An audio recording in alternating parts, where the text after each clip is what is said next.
In the name of God, Father, Son, and Holy Spirit. Amen.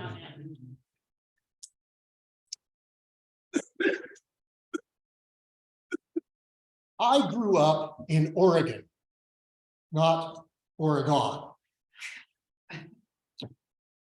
Near where the Clackamas and the Willamette rivers come together, not the Clackamas and the Willamette. As a proud Oregonian, I listen carefully to how folks pronounce place names of my home state. Sometimes I'll step in and make a correction. More often, I'll let it pass, muttering under my breath. I imagine that many of us, regardless of where we grew up, have similar markers of home affiliation. Is it pronounced Buena Vista or Buena Vista? In my case, however, it wasn't so much literal pronunciation as it was the issue of putting the emphasis on the wrong syllable. And it's that larger question of where do we place the emphasis that I want to take up this morning. In the story we just heard from the Gospel of Matthew, Jesus comes to the Jordan, that would be Jordan River, to be baptized by John. John had just been preaching, the one who is coming after me is stronger than I am. I am not worthy to carry his sandals. And now that one was standing before him.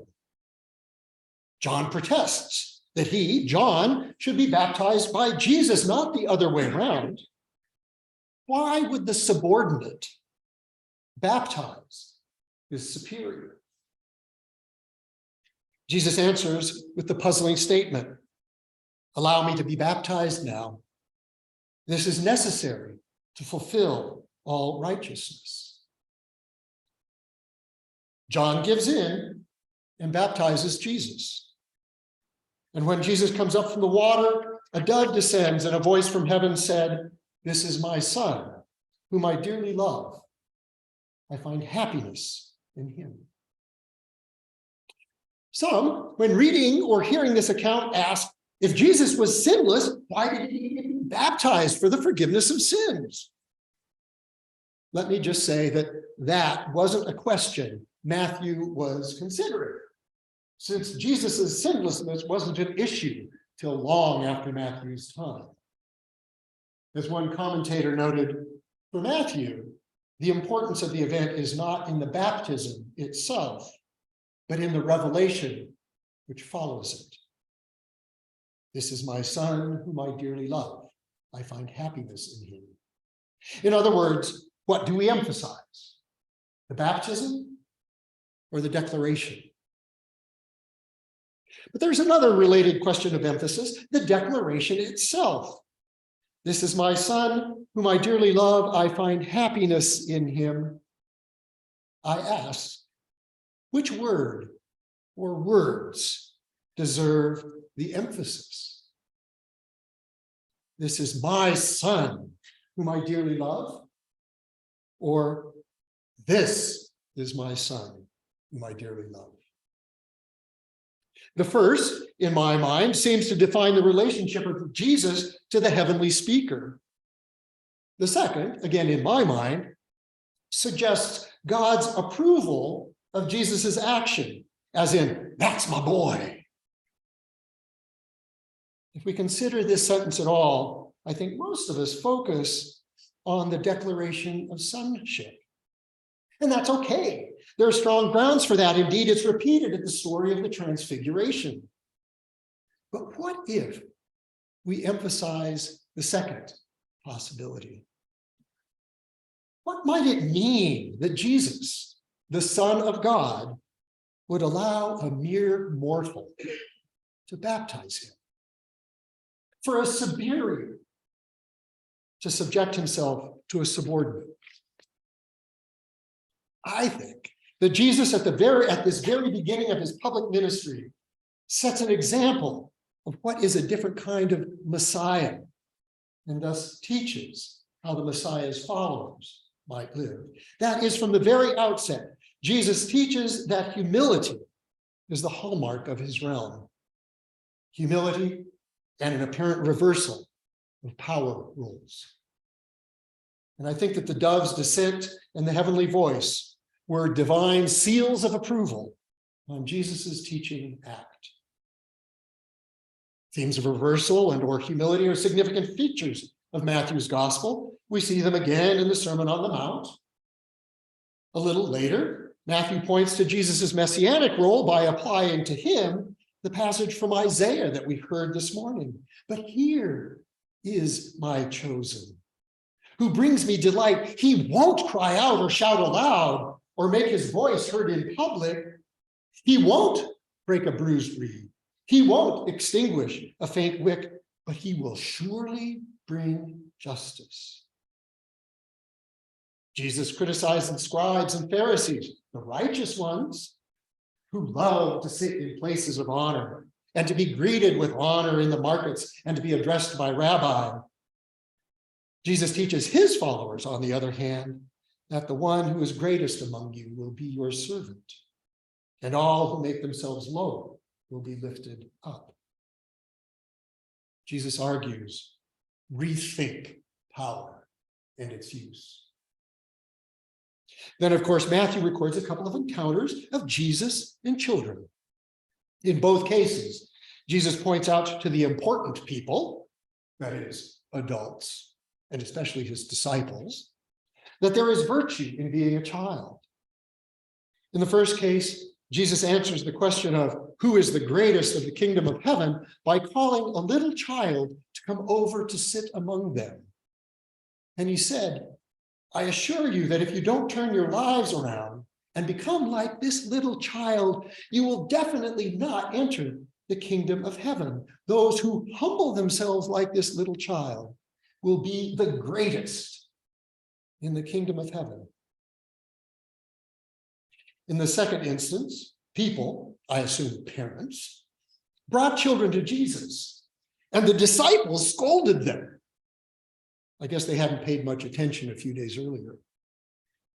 And Jesus scolded the disciples. Allow the children to come to me. Don't forbid them, because the kingdom of heaven belongs to people like these children.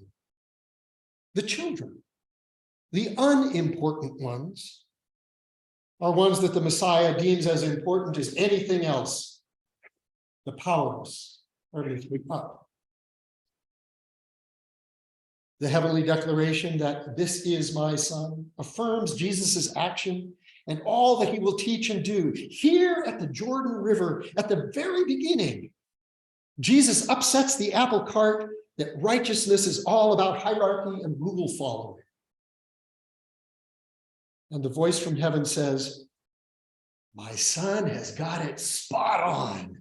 That's what I want you to see and to learn. You've been caught in a particular way of following the law with particular ideas of power and authority. Here in these waters, my son is showing you a better way. Change your hearts and minds. Change the emphasis.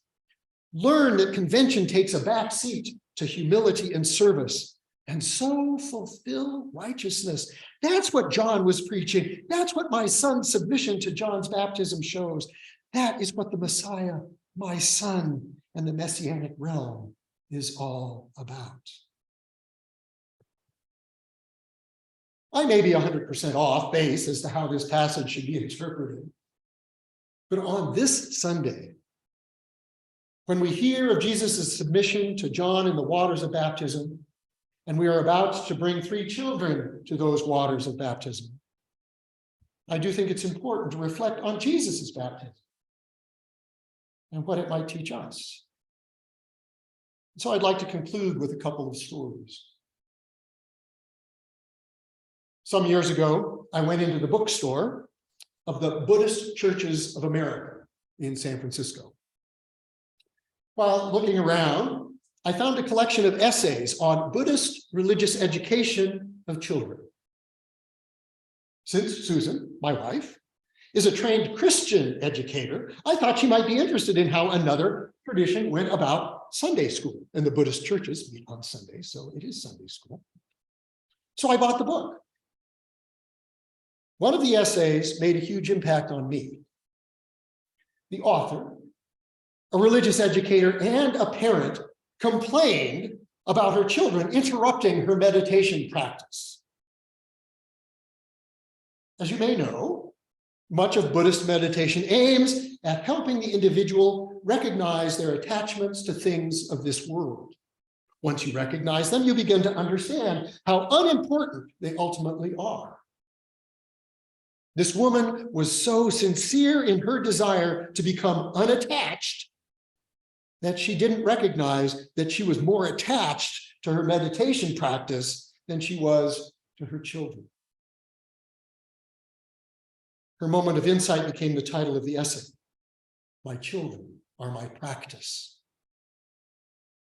Her children ceased being annoyance, they became her teachers. Where was the emphasis? On the adult practice of meditation, or being truly present to what was right in front of her children? And I heard echoes of, "Allow the children to come to me. Don't forbid them, because the kingdom of heaven belongs to people like these children." And then a couple of weeks ago, on Christmas Eve, actually, a child came to me as I was distributing communion. I knelt down to give her a blessing, as I had all of the other times she had come down. She said, "Father Gary?" "Yes," I answered. "Can I have some bread?" she asked. How to respond in the moment. She was separated from mom and dad by a couple of folks. I had baptized her, so there was no religious reason she couldn't receive, but I didn't feel I could give her the bread without their permission. And I told her that we'd have to wait until they said it was okay. Her face fell. She turned and ran crying up to Dad. Some of you were here, you may remember that.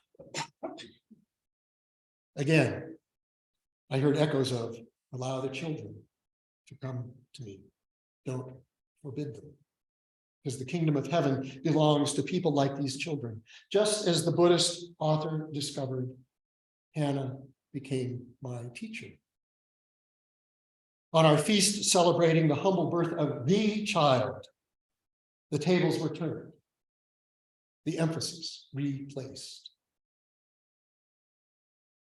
Today, we will add 3 new teachers to the church's fold. Yes, we have much to teach them.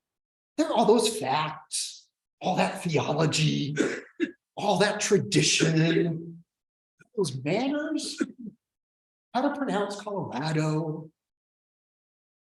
But they have much to teach us, perhaps about righteousness. The heavenly voice said of Jesus, who overturned convention to fulfill all righteousness, "This is my son whom I dearly love. I find happiness in him." Today, we trust that same voice would speak to us. "These are my children whom I dearly love. I find happiness in them." Let them teach us about a new way of righteousness. Amen.